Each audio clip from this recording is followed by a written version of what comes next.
কথা বলতে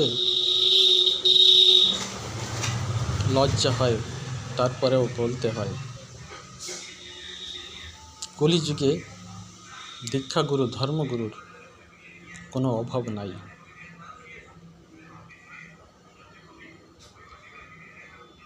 আবার এদের ভিতরে ধর্ম সম্বন্ধে জ্ঞানটুকুও সঠিক নাই।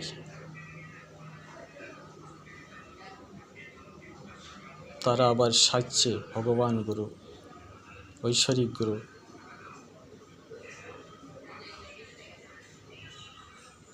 তো একটু বাস্তব কথা, বাস্তব প্রমাণ।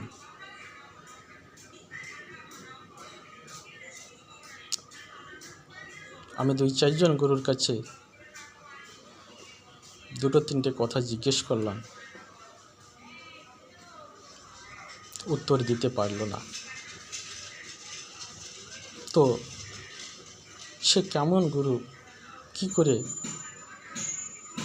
শিষ্যকে বোঝাবে, জানাবে, যার ভিতরে নিজের ধর্মজ্ঞান নাই?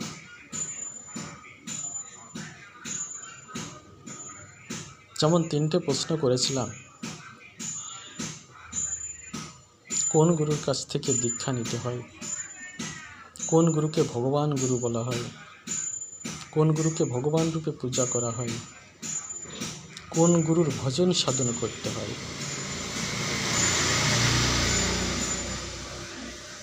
কোন গুরুরা পূজা পায় না বা তাদের ভজন সাধন করলেও ঈশ্বর কৃপা হয় না।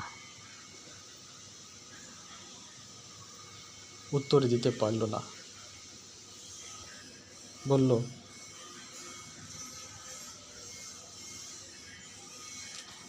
আমরা অতটা জানি না, বুঝি না।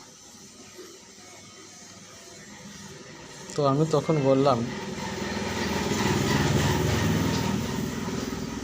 তা আপনি যখন গুরু হয়ে দীক্ষা দিচ্ছেন, আর গুরু সম্বন্ধে যদি আপনি না জানেন, তাহলে কি করে আপনি দীক্ষা গুরু হচ্ছে?